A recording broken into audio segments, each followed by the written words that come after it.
Speaking about shit movies. That's just disrespectful. Okay, so next up we've got Batman from 1989. So having witnessed his parents' brutal murder as a child, millionaire Bruce Wayne fights crime in Gotham City disguised as Batman, who is a costumed hero striking fear into the hearts of villains everywhere.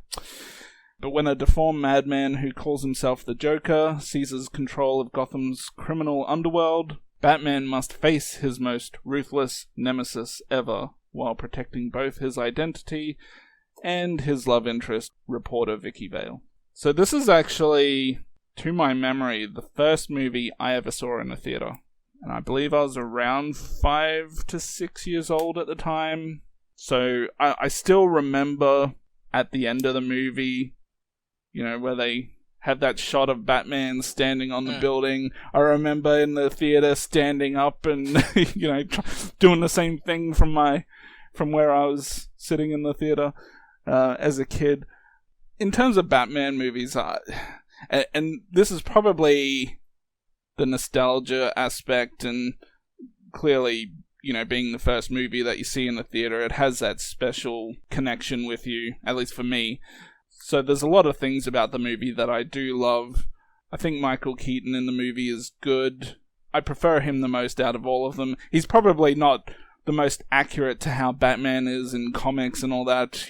There's probably some guy out there listening to this like, he's not meant to be that way. But I don't really like the playboy aspect of Bruce Wayne in other movies, and they don't really have that aspect in this. At least they tone it down quite a lot. I like the design of the Batsuit. I like the Batmobile design. Jack Nicholson's pretty good as a Joker. Though, with Jack Nicholson, he can pretty much do anything and kind of be entertaining. Yeah. So, in fact, I'll talk a little bit more about that a bit later. This is a movie, I did not see this one in theaters, but I saw this, a few times when I was a kid. And I watched this one earlier today, and I haven't seen this one before today in like something like 7-8 years. And it's an okay movie. It's just, to a modern day perspective, without any sort of nostalgic value. I mean, I enjoy a decent amount of it. I like Jack Nicholson as the Joker. I don't think he's nearly as good as Heath Ledger is, but I still sort of enjoy his performance, especially toward the end when he's when you hit a guy in glasses. This is some funny things. I didn't care too much for his whole I'm an artiste of the new whatever you said. But I don't know, I mostly enjoyed his performance. Michael Keaton as Bruce Wayne is okay. I sort of like the absent-minded millionaire type. Well, in comics it's more like a billionaire, but I sort of enjoyed the absent-minded type thing. I was okay with it. I wasn't blown away, but he was decent.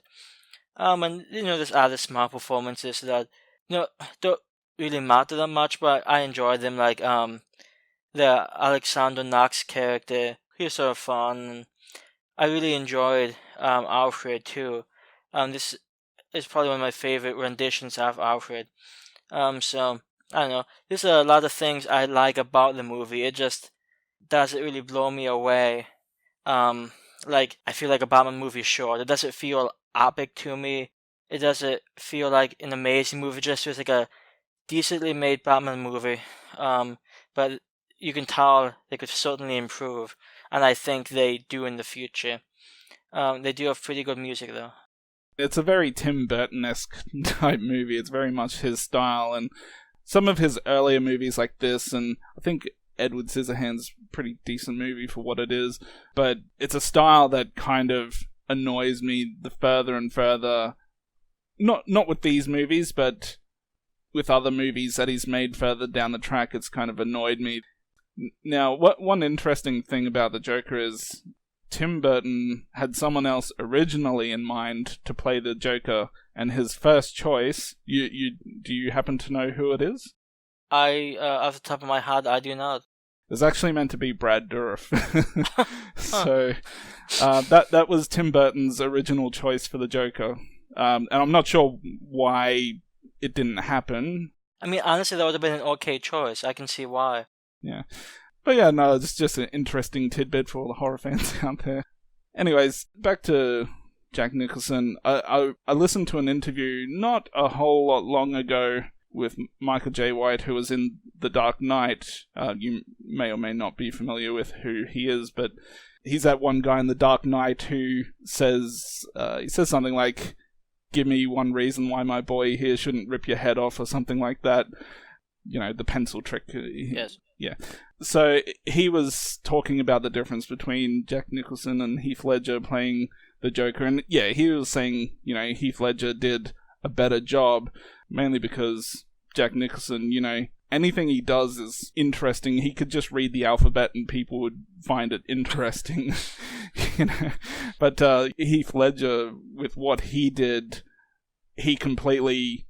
You know, you wouldn't even know it's Heath Ledger had his name not been on the credits. He just completely transforms himself into something completely insane and different to how he is as a normal person. Whereas with this, I mean, you could tell it's Jack Nicholson. Yeah, but even so, I mean, I guess that's a power that Jack Nicholson has. You know, he's just that charismatic. He's so in that one sense. And because there is a bit of not a comedy aspect, but there's a certain silliness to the character that makes it okay or acceptable for the type of performance that he's put in. I mean, which is it to say, I mean, he's still pretty sadistic in this movie too. I mean, he's obviously, I mean, even before he becomes the Joker, the guy's unhinged. So, I mean, I really enjoy this, what they sort of do with his character. Especially toward the end of the movie, you know, with that one character, "Hey, give me your gun," and then boom. Yeah. It's a fantastic scene.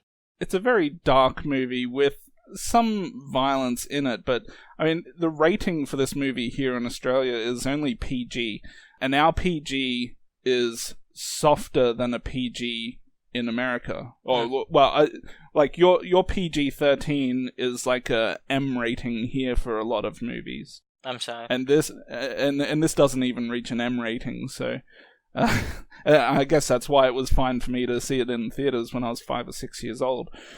And I like how you said earlier how you didn't happen to catch it in theaters. You wouldn't have been born yet. Yes, that sounds like if this is one of the first movies that you saw in theaters, I can certainly understand why you would look upon it so highly. I actually don't remember the first movie I saw in theaters, so I'm happy you have this. I have to say, one scene that I always, you know, even when I was a kid watching it, that I thought was just a bit goofy, was when he went to the art museum and the guy with the boombox, hey, I forget what the song is playing, but like I just, yeah, I didn't particularly care for that part, just a bit much.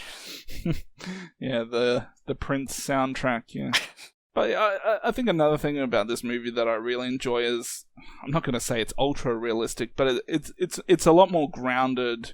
It's certainly a lot more realistic than a lot of the other Batman movies. And depending on what you're trying to get out of a superhero movie, I can understand if you want some over the top action and things like that. But let's just compare this to something like Batman Begins. There's a scene in Batman Begins where he's like flying through this, like right at the end. There's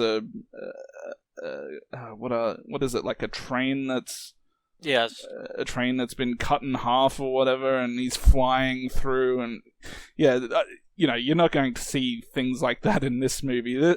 The way he fights criminals in this movie is quite just like brawling with them, like, you know, just standard punching, kicking. It's just a lot more. I just have to stick with the word realistic, I guess, but for lack of a better word. I suspect part of that might be because this is late 80s as opposed to 2000s. I don't know. I mean, I had no problem with the fight in this movie. I thought it was perfectly okay, but I don't necessarily see, at least the fighting in the newer movies in Batman Begins, Dark Knight. I don't see that as necessarily unrealistic. Yeah, not necessarily the actual like punching and kicking in those movies, but there's a lot of other things where, you know, he's using his gadgets to fly around all different places, almost like he's Spider-Man, and not quite to the same length that Spider-Man does, but to the point where I'd be like, it just feels like it's a little too cinematic. Anyways, that's just something I kind of more appreciated about this movie. It just felt like, hey, if someone did want to go out and start being their own superhero, I could see them being more like this than something like in those other movies. And the gothic setting of Gotham City is pretty good in this movie as well. I think it's quite atmospheric. Yeah, and actually, on a related note, I don't know what you think about Batman Returns, but I feel like that one sometimes goes a bit over the top with its gothic feel. This one still felt like an actual city, just like a really crime-ridden one. So it didn't feel like unrealistic in a way that I thought Batman Returns sometimes did, even though I actually think Batman Returns is a bit better than this one, in my personal opinion. At least the city felt more real to me. Yeah, I like Batman Returns as well. I saw at least the first 3 Batman movies in this series in the theaters when they came out. I am sorry that you saw Batman Forever. Yeah. Wow. At least I didn't see Batman and Robin. I mean, I love Tommy Lee Jones, but he is not my Two-Face choice. Yeah. Yeah, no, I just, like I was saying, it's the first movie I ever saw in the theaters, and so I guess that plays into a lot about what I like about the movie, but I like the choice of Michael Keaton. Like I said, I like the design of the Batman suit, the Batmobile, the atmosphere of the city is really cool. Jack Nicholson does pretty well. It's got really good music. There's just a lot for me to like about this one, and I find the more realistic a superhero movie is, probably the better it is for me.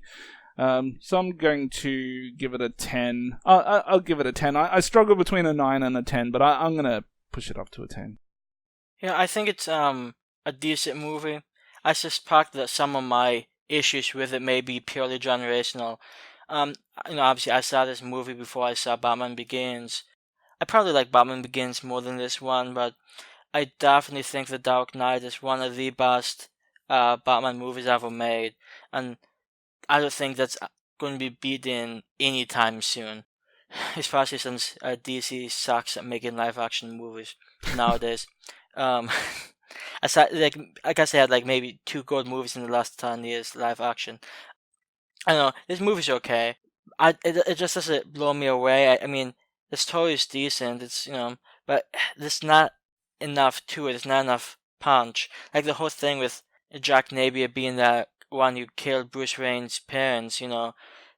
It comes up, and I don't really think Joker even figures that out himself. I mean, he sort of saw something toward the end, it makes him seem like he knows, that he did that, but I don't think he really realized that, and I don't know, it didn't pack the punch I was hoping for, and it's an okay movie, and I don't have a problem watching it. I'm not blown away by it, so I'll probably give this one a 7 out of 10. It's not a bad movie, and out of the late 80s, 90s Batman movies, it's the second best one. So I mean, hey, it's still worth watching. I do think if they had more than just the Joker, it might have had, a bit more content to it. I might have been more okay with it.